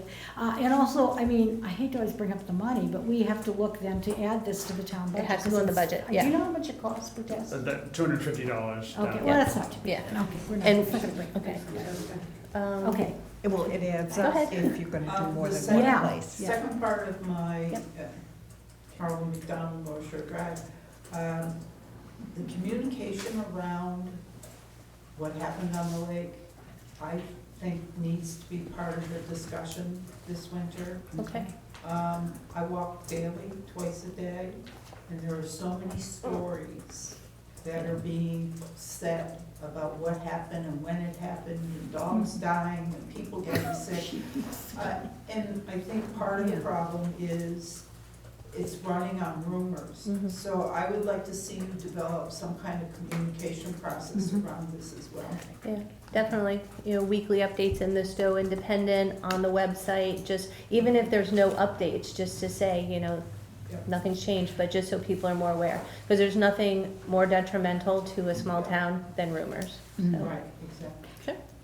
I'm Dave Gray at 12 Pine Point Road, and I do manage the email list that goes to over 250 residences around the lake, so if you need something out faster than a week, I can certainly do Perfect, that. yeah, we'll definitely take And advantage of then that. I had two questions for Jim. One was, were you at the end of the dock when you took the sample that was sent? So in talking with the state, they said 3 feet of water down a foot.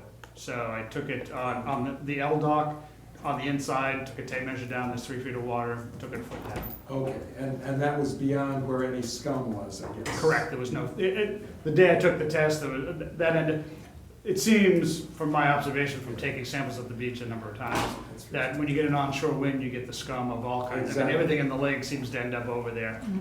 It wasn't a windy day that day, so there really wasn't much in the way of detritus and floating materials there. The other question is, what's the name of the laboratory you finally got? So we use the Rhode Island State Health Laboratory down in Oh, Providence. they actually do Yeah. it. Yeah.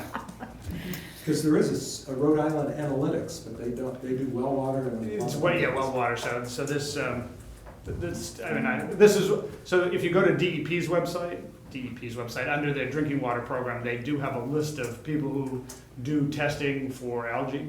But there are so many disclaimers on so many, it's like, so what I did was I started with the state beaches program and says, who do you guys use? Because it's like, it seemed like an easy thing. And again, I still haven't been able to connect with that lab yet. Send contacts through the email, left phone calls. Okay, so it's the Rhode Island State Health Laboratory. Health. Yeah.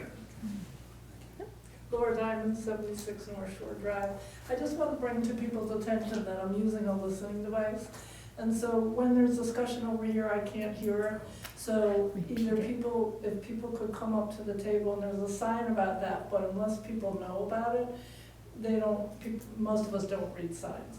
So if people could go up and speak into the microphone at the table, I would greatly appreciate it. Or you guys, if you could repeat the question, that would be useful too. Having said that, I have a couple of questions. I may not have heard everything that happened over here, so forgive me if I'm repeating a question. But I too was concerned with the timing after Labor Day of 1 week, almost 1 week to collect the testing. And I think that's been addressed, that it's a brand new thing and you're learning about it. And, but I was also told through a series of emails that there would be a posting on the website that you got results back late on the 10th. And I've looked for those on the website and I haven't seen the report posted, so I'm hoping that might be. We'll get that posted. I, again, shared it with the board, wanted to discuss it. I actually wanted to talk to the beaches program first before I did anything with it, because again, first time I'm looking at a set of results. The toxin levels made perfect sense to me. They were below the levels. The way the actual bacteria was reported it seemed so low. It didn't seem low relative to the toxins being reported, but it seemed low based on the visuals that you were seeing. Yeah. So I wanted to talk to them. That's when I learned that the state uses cell counts, the lab was reporting colony counts, kind of apples and oranges, so. Okay. And then another question is, since I live in Basin 2 and I'm an avid swimmer, I swim almost daily. And I have been swimming and I'm still alive. I don't, it might be a stupid decision, but anyway, I would hope that you would take samples from Basin 2 as well.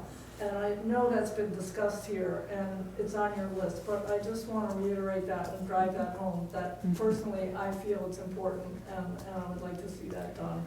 Yep. I'm not convinced that there's evidence that shows, and it might just be the best practice by the state to close the whole body of water, but I'm not convinced that what's happening at the town beach, where there are many swimmers and a high bather load, that would also be happening down in Basin 2. So I would like to see that, so that we can continue to use the lake. The summer season is short, and we value our time in the water. Okay. And yes, that is going to be part of the over the winter discussion and plan. So we'll add that to that. Thank you. Yep. Your name? Chris Craven, 107 Kingland Road. Just a follow-up to you. Did you say it was $250 a test? So at the Rhode Island lab, the cost about the testing, at this Rhode Island lab, they break it out into two. One is to determine the toxin, one is to determine the cells. And together they're $250. So, and that's per sample. So if we were Correct. doing it in multiple places in the lake, which you probably want to recommend, then you multiply. Yep. Okay. Correct. Okay. Dave Barstow, 99 Pine Point Road. Can you clarify, visually you can see algae? Yeah. But not all that is cyanobacteria. And there is some, that's where the issue comes up. Yep. And the state is looking at this visually. I'm just wondering, when we see things in the water, it doesn't mean that it's dangerous. Correct. And so can you clarify what you found and what portion of it seems to be cyanobacteria and what, if we just see it, it's just regular algae? I'm not sure I understand the question. We see a lot of algae. Okay. Is it bad? Don't know until you test it. Repeat the question. So the question is whether what you see is bad, harmful bacteria. Can't tell just by looking at it. But again, we send photos to the state for their advice on what we're seeing, and in conjunction with them, issue the advisory. But they're seeing it. How do they, if we can't tell, how can they tell? Again, that's the beaches program, so they're used to seeing these photos and what those photos may represent. For my purposes, the floating makes sense. What I was looking at and what I think the lifeguard was referring to when they called was you started to get a green tinge to the water itself. The water wasn't clear to the surface anymore. All of a sudden it had that green tinge to it. So that to me added some support to the fact that it wasn't just floating, it was actually through the water column. Very good. Laura Diamond, 76 North Shore Drive. So there was a time, and I don't know the exact dates, but there were clumps in Basin 2, green clumps along the shore. And it occurred also in July. Should I call the Board of Health when that happens, if I want somebody to come out and do a visual inspection? I saw clumps at our shoreline of green, clumpy, looked like algae to me, but I don't know what it is. Yeah. So should I call when that occurs? You certainly can. We'll send pictures off to the state and have them tell us what they think about that. I mean, I'm not a freshwater biologist, so just like you, I'm going to think of that clumpy stuff as algae. Yeah, and most of the time, there are suspended, and maybe you were talking about this, but suspended green particles in our lake. I see them most of the season, and I haven't thought anything of it, but maybe now I need to.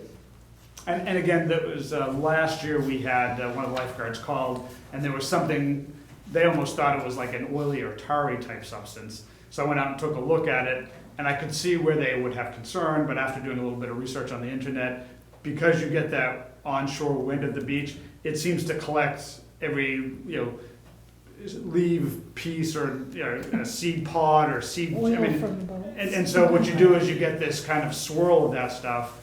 It wasn't harmful, it wasn't algae. We didn't. I think there was one. We may have closed it for a day, but once I did a little bit of research, it's like no, it didn't seem like it was algae. Can I? McDonald, 76 North Shore Drive. Listening to the discussion, it sounds like we have a lot of citizens around the lake that are interested in knowing what to look for. And I'm wondering if some sort of educational program can be set up so that we can become our own best resources. If we find something, we can share it. Yep, and everybody has a phone, so you can snap a picture. you know. Exactly, and send it to whom, and Yep. what do we look for, those kind of questions. Okay, especially with so many different people on the different basins, different perspectives. That's a really good idea. Okay. I have a comment to make, and when I went online to MassGov harmful algae blooms, I found this printout, and there's a lot of good information in it. However, I would also like to point out that there's a section that says, "What can I do?" And it points out that you should properly maintain septic systems, use phosphate-free dishwasher detergent, apply fertilizer correctly, pick up your pet's waste, don't feed any ducks or geese, and plant or maintain native vegetation around the water's edge. And then they talk about storm drains, and if you wash your car, don't wash it in the area of a storm drain or anything like that. So, and don't apply fertilizer, use caution to avoid getting it on pavement. All of these things we have continually pointed out to everybody, but particularly at the lake. I must say, when I go there, if I see this wonderful green lawn, I know what's contributing. And so, it's important also, I'm not denying that, it's important about this, but it's also important to make sure that everybody is doing what they can to make the lake healthy, keep it healthy. But this is, I found it, it's just. So this is the mass.gov, and then it's /info-details /harmful algae blooms in fresh water, with a bunch of hyphens in between all those words. So maybe if you just do mass.gov So, and I found algae bloom, you'll probably come right Yeah. to that. Yeah, I found a couple of really good, guidelines and information. And since I didn't, I was not up to date knowing about this stuff either. I was on the board in 2010 when we had the first issue. Jack Wallace was here, and I found the paperwork from it, and it was like, oh, the lab that tested is no longer even in business. So, because I thought maybe I could find out some more information, but, so anyway, it's important to remember, to keep the lake healthy. Mary, I had just a question. Sure. Do you guys still have a freshwater group that does your lake management plan for you? Yes. Okay, who do you use? Solitude. Okay, so again, that may be somebody that can kind of help you figure out, where things may need to be tested. They may have a better sense of where you're getting water in the lake. That was actually gonna be my question. If we're seeing, and we don't know if there's a pattern, but if it seems to be around the beach, and people brought up many reasons why that might be, whether it would behoove us to be doing some other testing in that area to make sure we're not getting runoff and septic and things like that. Does Solitude provide you with a report of their work that they do around the lake? They do, Okay. but they're focused on weed as opposed to necessarily water quality. Sure. They don't do water quality tests Okay. per se, I don't think, at this point. So their focus is on invasive weeds. I'd be curious if they had a contractor Yeah, who did that kind of testing too, Yeah, we can because certainly check. even if the state is doing lake testing, they have a contractor that pulls the sample and takes them to the lab. They don't do it themselves, so. Okay. Allison? Allison, 234 Pine Point Road. I was just curious, in 2010, I do remember, and I thought it was during the summer camp beach time, and they resolved it within a couple of days. So that's what part of the frustration with this one.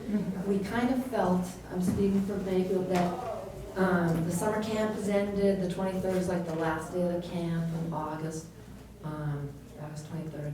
And the beach was getting ready to close for the season. So there wasn't much urgency to get the test done. That's what we were, speak for myself, I was perceiving that there wasn't much urgency.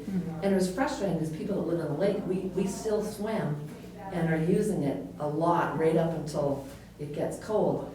So I thought we should keep in mind in the future, you know, because if it happens during camp season, and it did in 2010, and they seemed to resolve it very quickly. So I was like, why did it take so long this time? Because it just seems like we did it before, and there's no reason. So I only took that, well, camp, there's no rush now. The camp's closed, the beach will be closed, and there's no need, but there's still 300 residents around the lake that want to still enjoy the lake, and we want to know, is it safe or not? We're wasting weeks of precious end of the summer to enjoy. So if we can learn in the future to really expedite it more, because every day missing being in the lake is a I think now for next year it'll be helpful. We definitely know Rhode Island's lab will do it, so that will save some time. At least the toxin, so, And the financing came up at the last meeting. But I actually did a timeline. If we'd have gotten the test, well, it happened on that Friday, so if we'd gotten the test on that Monday, it still would have been, it would not have been fixed before the carnival, the water carnival, no matter what, because you had to. Because you have to the two. Right. Yeah. So, you know, but I, you know, totally agree with you. I totally agree. So anyway, I think this has been really helpful. Elsie Rodney, 30 Pine Point Road. I just, along those lines, want to sort of remind you all, not that it's necessarily all your problem, but that we pay extra to live on the lake, a lot extra. Real estate tax. That's what I'm talking about. Yeah. You know, I live in a mansion apparently. One bedroom mansion. it's understood. So I have one other question, and that is, we post on our website and on the town website anything that comes through the office that needs to be communicated out. Do any of you look at our website? We did this last few weeks. Absolutely. Yeah, okay. Right. But as you mentioned, you have an email that goes out to the lake residents. Not all of them, only if they're members, right?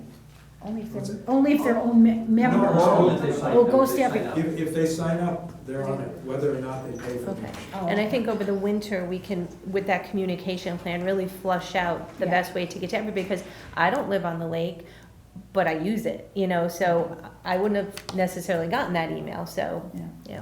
Okay, so you, and then you. Yeah, Dan Barstow, Pine Point Road. Just to say, I appreciate your two-phased approach here. One is to immediately do whatever you can, and secondly, to plan out over the winter a plan. I just say on behalf of the Lake Boon Commission, and I assume Lake Boon Association, that we'd like to be part of that, and be happy to help. 100%, yes. Oh, yes. Coordinated plan, each whatever our role is. Yep. Because from my perspective, some of the confusion was around, well, whose role is, what's the commission's role, what's the association's role, what's your role? And so I think that collaborative planning, we're eager to work with you on that. Yes, we will definitely take you up on that. Mine's more a comment. Jason Kilo, 24 South Acton Rd. I actually went to the website today to look when time this meeting actually was, and they actually will allow you to sign up for email alerts and text alerts, although I couldn't find the text alerts, but they included the Board of Health minutes and things like that could get sent out, so maybe that's an avenue. If you went to the website and did that, you could actually get email alerts more regularly. I'm not sure quite how that system works, because I haven't seen anything yet, but That's good. I was just piggybacking on him. I was just going to say, I'm signed up for a lot of the alerts. And I didn't get yours, so I don't know if I'm not signing up in the right place, but I get the alerts for EEE, I get the alerts for meetings that are happening, including yours.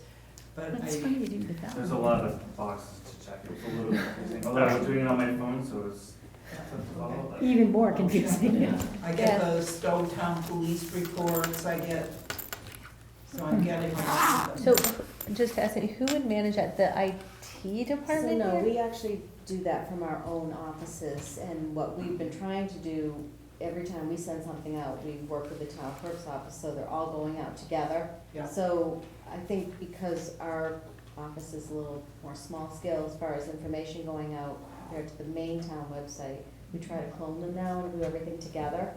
So it should be coming out, anything of importance, definitely with, triple E, that's all, we're all working together to get that information out, so.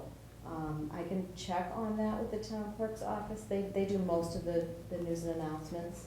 The triple E communication via the town thing has been superb. Thank you. We're getting flashes, they're giving us the stuff you're holding up. They're sending out a report, giving us the exact websites to click on so we can see the maps. It's great communication. So. That's Cindy. Well, with a lot of help from our health agents that have helped me with that tremendously. Okay. Any other discussion, comments, concerns on Lake Boon or anything else at this point? Okay. Okay, all right. Good. I think, let me just double check before you all leave, because we don't get very many visitors at these meetings. We don't. I think that was the last, I think it was the last on the agenda. Okay, well, thank you, everybody, and we'll see you all in October, right? I'm gonna stay around for the flu clinic, I'm not here about it. Oh, I don't think there's much to talk about. Did you miss the Set a date for it, so it'll be October 19th. October 19th? So, you're looking for number one?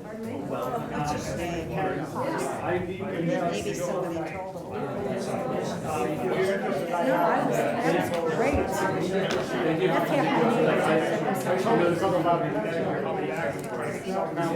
Thank you so much. Very welcome. I said, I gotta go see half my neighbors here. I'm at 154. And did we behave ourselves? I know. You have a back.